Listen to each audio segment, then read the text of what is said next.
What is up, guys? It's December 22 and it's a Sunday. Time check, it's 5:01.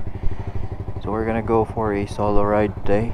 Makatago siguro tag mga kaila later on kay naman po sila sabot ride, but it's a bit late and I have some errands po to catch on after sa kong ride karon. So yeah, we're gonna go for a ride. Let's go. Alright, so as you can see, ngit-ngit pa, no?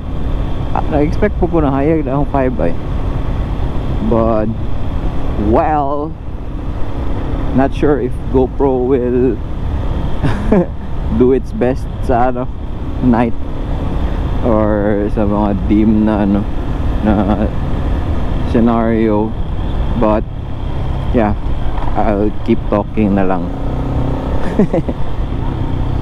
Withdraw sa atake, walang tayo kwarta and need po na ito magpagas, so yeah.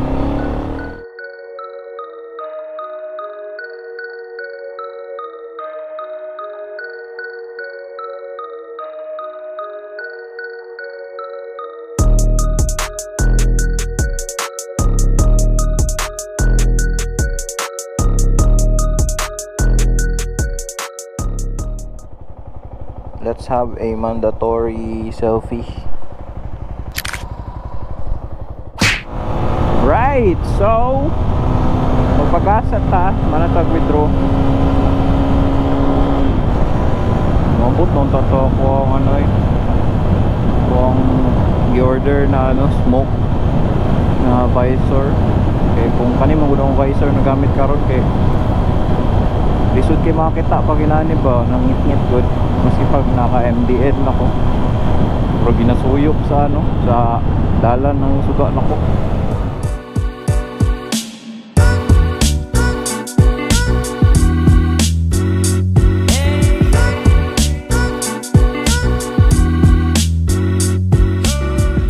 Oh guys, nice kayo nga dito, nag red na ang langit dito.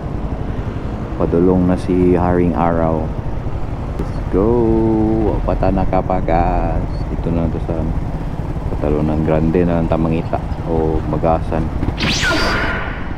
Nice ko. It's open. Pag kani walay cambio kay labay na kundi akong kwarta.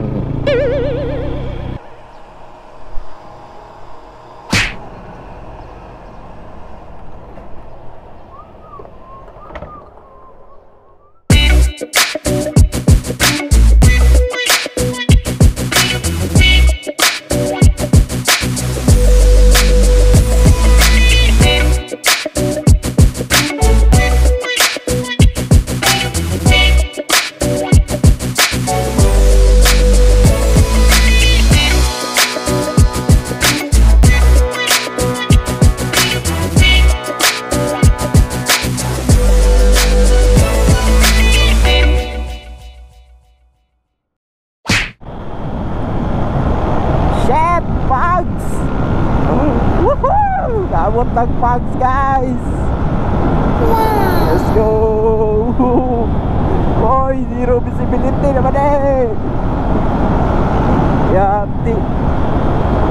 Uy, kinsa may nagdaog dire, wa ba napalong tarang.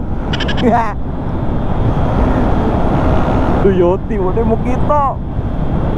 Nay tabi.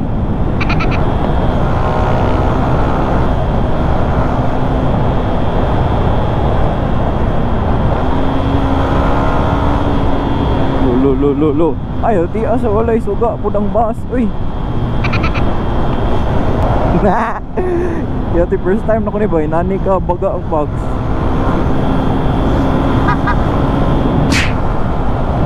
So guys, nade tayo istoryahan karon para hindi po random kayo atong content. So since Christmas is fast approaching na, because it's almost the end of the year na po, I just wanna talk about kanang mga things that I'm thankful for, or mga achievements nako na happy kay ko na nakuha ra jud nako. So First is consistency in jobs. So sa mga wala kabalo no, VA deco or freelancer or whatever you call it, and sa freelancing day or sa VA na world kay dili jud stable lang tanan. Dili jud stable guys. And adjay mga clients na they will just come and go lang good. And it's not like dili siya normal. It's really normal sa sa mga VA or mga freelancers na mawala ng client, yung mga puta na po, tapos mawala na po. Normal, pretty normal. So that's why I'm thankful for consistency in jobs kay no matter mo what man kung client is, God always provides, a replacement. Not maybe the same sweldo sa akong previous na clients, but at least, diba? At least it was replaced by something that would still help me, keeping up with my bills. Yeah, so as I was saying, I'm still thankful na inana siya na ako'y huli rapod, no matter how big or small the compensation is. So kana something I should be grateful for kay dili tanan, unfortunately dili tanan naay chance makainana, like naay uban VA or freelancers na mawadag client as it will take them a couple of months or weeks bago maka-recover, bago makakitag bag-o na client. So as for me, I'm very fortunate on that part, dude. So thankful jud kay ko ana. And next is I'm thankful for unlocking my first car. So this year po day, it's not this year. Actually it's lagi this year lagi. So this year lang po no na buwan ako ang first car, and it's a Mirage G4 GLX 2024 na automatic. So I'm not trying to brag na naanak ko yung car. I'm just trying to be, expressive sa kuha pagka-thankful na I already got this one at this age. And I know it's not a race. You shouldn't probably, compare yourself to anyone, but that's just for me. Kanang para sa kuha lang na siya. I'm trying to compete with my past self. I'm not trying to compete with anyone right now. Ako lang yung greatest enemy. Kay akong greatest rival ra gyud, kay ako ang past yun nga sarili akong mga dating mga habits, dating binuhatan.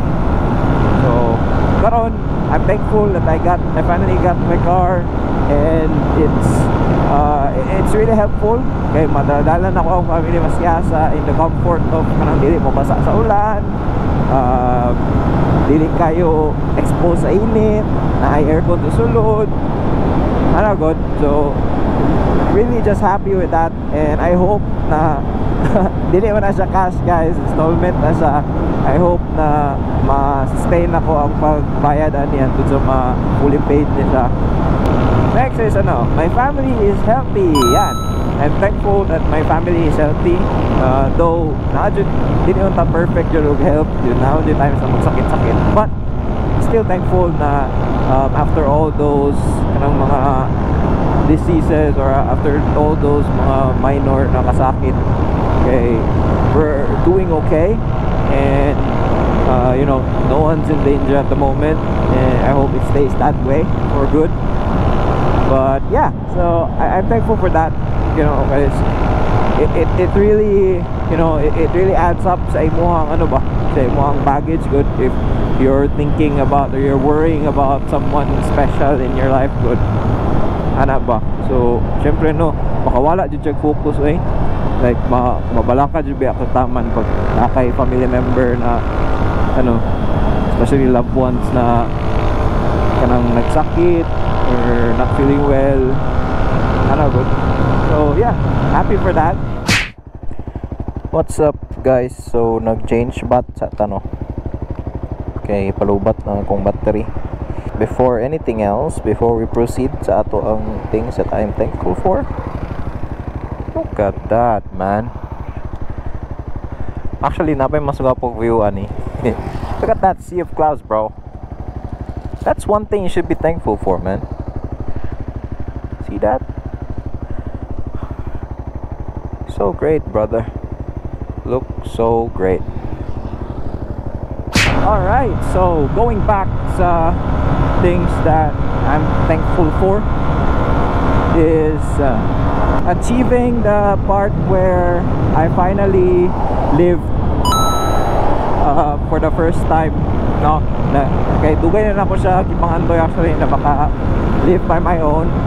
So I have been doing that for a year na, and nakauli na ako sa balay sa hometown last September. So it was really a great experience, you know, like seeing what you're capable of, knowing na kabalo de kani na kaya din mo nani. Ara good. You have all the freedom, you have all the time in the world to explore or discover new things in life. Happy na I was able to achieve that as well. And next is never running dry on income. So it may not be good, it may not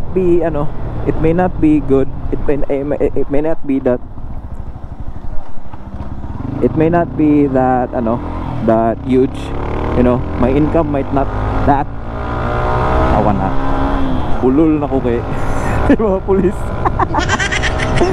So my salary might not be that big, dili man siya, di ba ko milyonaryo per month of earnings, but still, you know, I'm happy na no matter what challenges may come, kay maka-recover gyapon jud in terms of financially, you know. So dili mo hutan ba gyapoy ika-provide no matter what, and this goes with the rest of my family, no. It's not just me, it's providing now sa kuang family. We're helping each other para ma-provide among needs and all those necessities sa balay. I'm just really happy with that as well, and I hope everyone will be blessed to have that, you know, have that blessing as well, or have that part of their lives na dili ma-zero ba, kumbaga. Not necessarily you'll have millions and millions in your bank account or in your wallet, but yeah, at least you don't have to worry about nahanapod ba pampalit ugma, sana po'y ikagasto na ko ano yung ugma dun semana, good.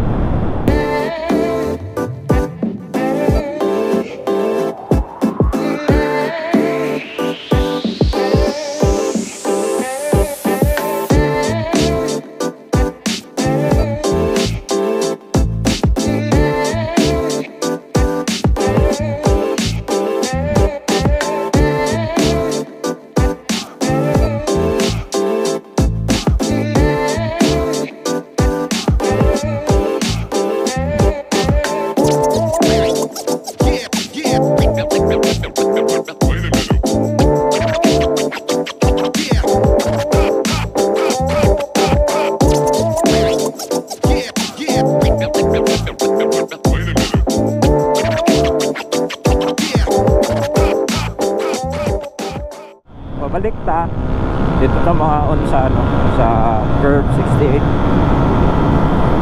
Okay, I've been wanting to try their drinks and foods. Let's go.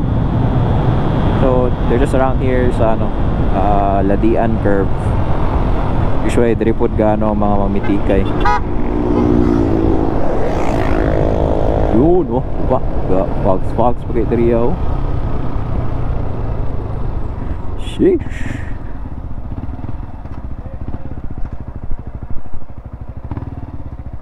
Let's go.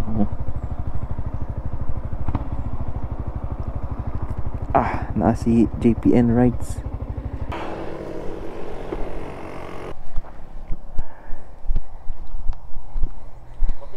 Lagi?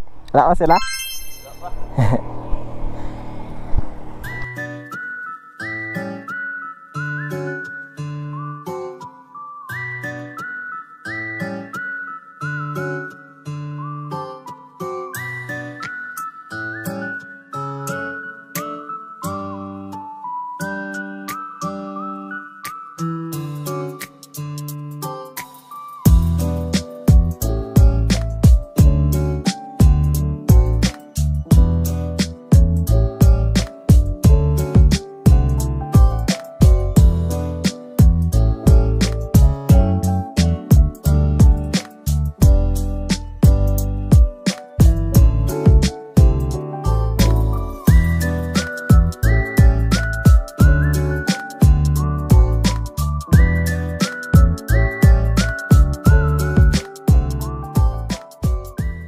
Alright, so manatag kaon guys. Dami kayo ilahang ano diri.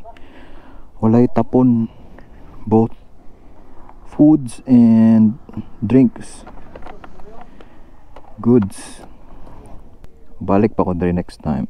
So karon, mapit na sa Tagda View. Kaya para di po masayang ito ang paglakaw. Saka diri But magpapitik sa ta. Let's go.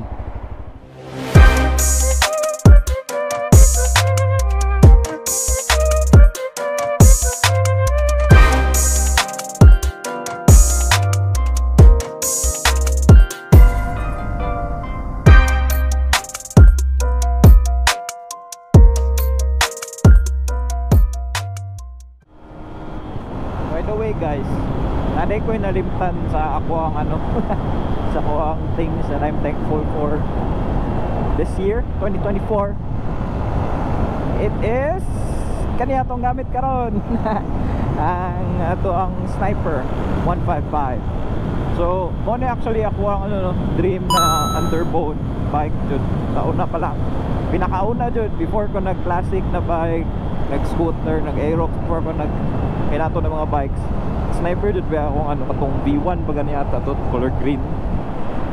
Moto ako ang ano pinaka-bet jud kayo ng motor sa una, pero di man good afford, di pa kay nako, di na ako kaya ang monthly ato na time. So